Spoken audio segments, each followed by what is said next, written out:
So what I'm going to do is I'm going to start acting out. And you're giving me the attention because you're stopping the class.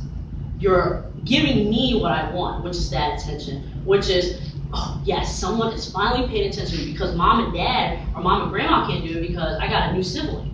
So no one's paying attention to me like you are. So what I'm going to continue doing is taking my book and flapping it like this and not paying attention. And then you're like, excuse me, Johnny. Oh, yeah, teacher. Paying attention to me. Yeah, one more. Oh, you want me to do some more? And then before you know it, the behavior that's getting their attention is all negative, but they don't see it that way. They see it as in, yes, finally, someone is paying attention to me, finally. So how are we going to redirect the student to, in order for them to get what they want, which is attention, but how do we as teachers redirect it to a positive behavior, right? So do you guys have any examples or any scenarios that you guys think you want to share where maybe we can work on trying to turn something such as that into a positive remedy? Like where they're still able to get the attention, but it's not destructive, or it's not, it's still allowing them to get the attention they want, but still get the education they need when they're in the classroom. Yes, sir.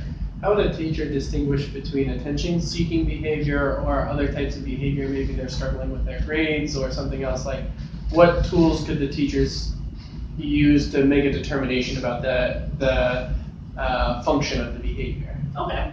So when a student is trying to avoid their I would say their work, right? So say you're giving a worksheet. Okay, guys, it's ready to go. I need this. You know, this is what we just learned.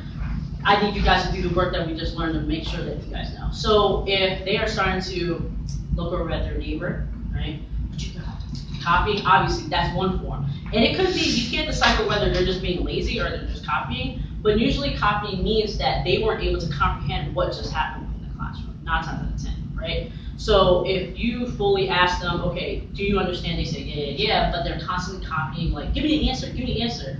That's the that's the signs for you that there's some comprehension that didn't occur within that time frame when you're teaching your curriculum, right? Another thing also is avoidance. So you guys can think of all the types of avoidance. Walk around the classroom. Can I go to the bathroom? You know, can I go get the water? Do you need help with something else? So that's a type of avoidance that when they're not doing their work, especially when it comes to classroom time. You notice they'll try to find any excuse out of the book that that when you're giving them like formal work, that should be a red flag to you saying that, okay, there may be some concerns that we need to address privately. And you can always pull the student aside and say, hey, you know, I noticed that you were doing, just let them know. You acknowledge that they attempted to go to the bathroom and they didn't come back 10, 15 minutes later when the bathroom is probably around the corner, right?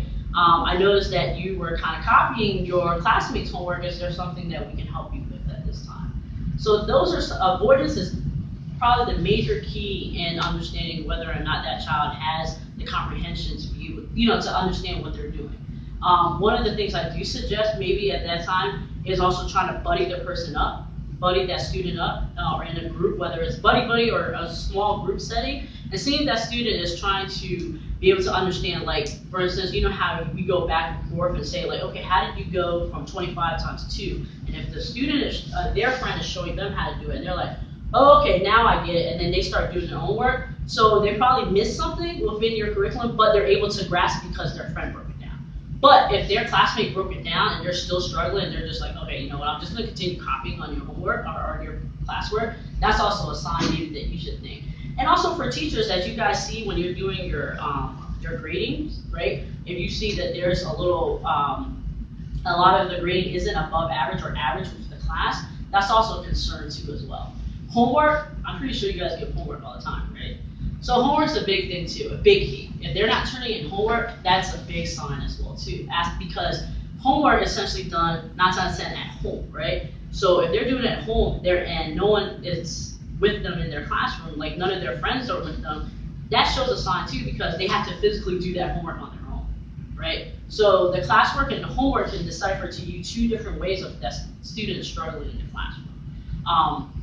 Homework, if they don't do it, or if they do it and it looks really rushed or really bad, or most of the grades are really poor, that's a sign also that you can consider if that child needs to go on the next steps, whether they need to have an SST plan to give extra academic support, or you might have to consider whether or not to speak with your special education coordinator and special education teachers, whether or not the student should be recommended to be evaluated to determine if they need NIP services or if they're found eligible for services as well. Okay. Another thing with with their behaviors too is before they step into the classroom, noticing if anything in your classroom has changed. Students are essentially robots, okay? They are all about schedule, and so are adults, okay? If I go to work and that coffee machine is not on, we're gonna have some problems, people, okay? If I can't get green tea in the morning, oh Lord, okay? I'm discombobulated. So imagine that, for instance, it can be something so simple in your class that can set a student off, right? These chairs, okay? In our mind, these are chairs. You just sit in it, okay? But for a student, I need to have my blue chair. All of a sudden, you guys have gray chairs. These gray chairs are being sent away because you guys are either getting new chairs or these chairs need to be cleaned, and you guys have orange chairs the next day. You might think something that's like, okay, well, sit in your chair, and the student's like, that's not my chair. And in your mind, because for us, adults, we're like, no, it's a chair. It does its purpose. You sit your tushy in it, and you sit in here, and then we do work. But for that student who, just a simple change as this orange chair, this chair is now orange. Excuse me, Ms. Smith, I don't sit in the orange chair, I sit in the gray chair. And that can already set a student off because you're changing something in their environment, in their schedule for that day. Even something as little as, okay, we're gonna go to do something, say you're gonna take them to gym class to do something that requires them to move, right? But instead you're like, okay, well, unfortunately the gym's not available at this time, so we're gonna have to sit down and do work instead. That can totally throw another student off because in their mind, like, I wasn't supposed to do work. We were supposed to go to the gym to do work. Wait, why are you changing it? So that can already set another student off, right? But how do you combat that, right? How do you bring this student back to ground zero for you, right? And that's tough. I always suggest to teachers to kind of understand, okay, how can you address it? I would say a lot of teachers say, I have a hard time bringing my student back down to ground. Because once they're at 100, that's it. I can't bring them back down. I can't, turn around and, get them to focus or redirect them. So what are some of the things that you can do? It depends on the student. So if the student thrives on you making them, I wouldn't say call it a teacher's pet, but like a helper, right, or an assistant, do it.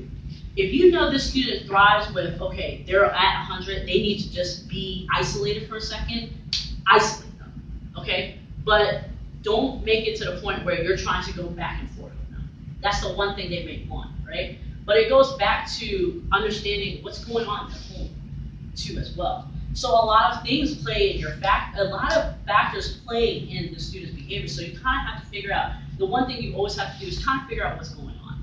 And I always tell teachers, take a couple seconds, like, hey, how's everything going? Hey, how's life? Everything okay? Everything well? Because those couple seconds, you will find out a lot about yourself. And, they may say, oh, I don't want to be your friend, and we're out here, Miss Smith or Miss Johnson. If I saw you outside, I wouldn't say hi to you, right? But they're lying. They would say hi to you. They're actually like, Mom, there's my teacher. So your conversations with them for those couple 5 minutes will probably open doors to what's going on in their home, and you can understand, oh, okay, my child, my student didn't have anything to eat. My student's not going to have anything to eat when they come home. So these factors, these environmental factors play a lot in a student's behavior as well, too. Especially for, a lot of things happen here in the district. So you may want to just always check in with your student every 5 to 10 minutes, or if there's something, if you feel like you're losing them, I would say a lot of students like to write. So you can even put a journal and just say, hey, this is a journal for you to express something you don't want to tell me in person. And you guys can put it at that, somewhere out in the back of your classroom. So if someone wants to write something, and you can read it later on in the day and see if you need to intervene in some shape or form. I had actually one teacher told me that she actually did that. And a lot of students actually took the journal home with them, and then they brought it back and put it down at her desk, and she would read it and make sure, if there was something that she needed to intervene in, or she needed to, touch on authorities or whatever it was, she would have to do that, obviously with the consent of the student, because understanding that student believes that it's just between you and that journal, so it's you and that student. Also, I would recommend that there are some things going on, like as far as like seasonal, like from winter to spring. You guys are essentially, a lot of people will say, no, that doesn't really happen, but the change of the seasons does affect the student as well too. Okay, more sun, more energy. Less sun, that means they're kind of just like kind of mellow, but at some point I'm gonna have to release this tension because most of the time, if you guys is during the winter, what normally happens? It's kind of cold outside, they're not getting any fresh air because it's freezing, right? So a lot of the energy is gonna be here stuck in your classroom. So you guys try to figure out whether or not your curriculum has to change, where they're exerting some energy, so that those behaviors aren't coming out or manifesting into something negative as well too. Yes, sir. Do you have any examples of kind of quick, easy ways that you can get kids to move around a little bit more in the classroom, to make it a little more active? It depends on what your curriculum is. If you feel that you can add anything like such as moving around station to station, it depends on what your, like I said, like what your subject is, right? So I know that some teachers like to do group settings, so they'll do group work, so they'll just kind of shift around students. Just a little shift, even though they feel like they're not squared in their chair all day during your period, will definitely help you as well. I know you were talking about some behaviors where there's certain students that will be the leader of the pack, I believe, and then create, I guess, a classroom to follow and mimic those behaviors. I also do suggest, I see some faces, make some funny faces around, I would definitely suggest that one of the best key things is for you as a teacher is to ignore it. I know that sounds so terrible, right? It's so hard, but they're probably trying to do some attention-seeking thing, right? During the middle of your classroom. You're standing up here, attending to something, and you hear giggles behind your back, right? And you already know it's Jonathan doing something, right? So continue on, just teaching your curriculum. Because the one thing they want is for you to stop the class to address them. What I always suggest to teachers is that after the case, address them then. Like, I know what you're doing, let's talk about it. What's going on? Is there something that you need to talk to me about? Is there something that you need to, we need to talk about? Is there some help you may need? I would say the best thing is to, because it's very difficult because your class is probably going to follow suit, but once you're ignoring that student specifically and they're not getting the attention they want, that will shut that whole behavioral issue down. Or what I would suggest you guys do is I remember this actually worked when I was in school, was that a teacher actually said that as a classroom, you guys are responsible for each other. So if one falls out or does not follow suit, you all get punished. So back in my time, I had this thick student conduct book, probably had like a quarter this size, maybe like this thick. Due to one student's inability to follow directions in our classroom, we all had to suffer and write by hand half of the book. And I promise you that student never, ever acted out ever again. Because not only was he reprimanded by the teacher, he was also reprimanded by the classroom because we're like, you're the scapegoat. You're the kid. You're the kid that all of us have to copy and paste the student handbook by hand. So you guys have a parent-student handbook, right? One day you're just gonna have to do it. You're gonna have to. Unfortunately, it probably takes away, obviously, from your teaching, that day. But you have to make a point. You have to just put a stand. And I believe that holding one student accountable for a whole class will probably decrease that behavior. Or another thing you can use, what you guys have, I would suggest that if there is a student that has some serious behavior concerns that you are unable to address, it's time to talk to the counselor or the social worker within the school. Because that's their expertise, is to address students' behaviors.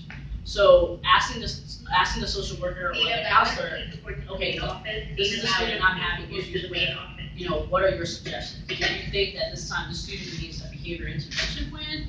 Do you think that you need to evaluate to determine whether or not he or she may need some behavioral services?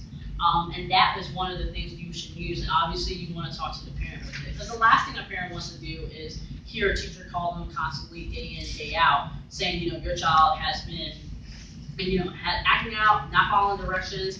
So you definitely want to see what you can do as far as with the school too as well. So speaking with your counselor or your social worker, if it is available here at the school, to determine what type of services you guys can put in place for your student as well. Going back to the behavioral piece when it comes to,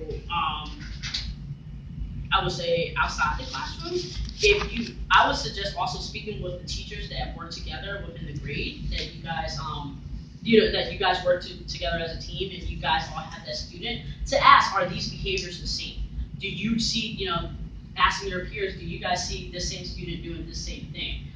If it's consistent, then maybe you guys have to, like I said, talk to the social worker and your counselor to see, okay, what type of behavior services this child needs.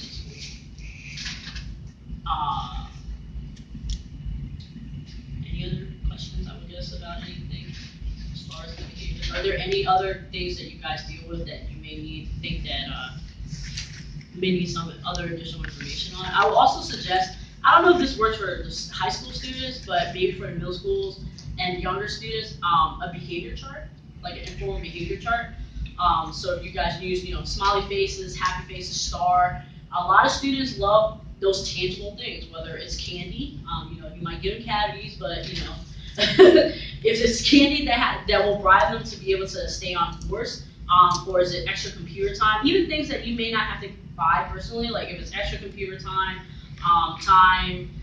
listening to their music, whatever it is that can keep them solitude and not disrupting themselves and their peers, that's something that you consider, and it works best if you get their input in it. So for instance, Monday through Friday, if they get at least 4 happy faces, what is it that you like to do? So that student can kind of give you some information about what it is they like to see, and that kind of motivates them to stay on target too as well as far as with their behavior. Have you guys, any of you guys used behavioral charts? Do they work? No? It depends on the student. Okay. Some of the students are really good with them, and some of them, they just don't care.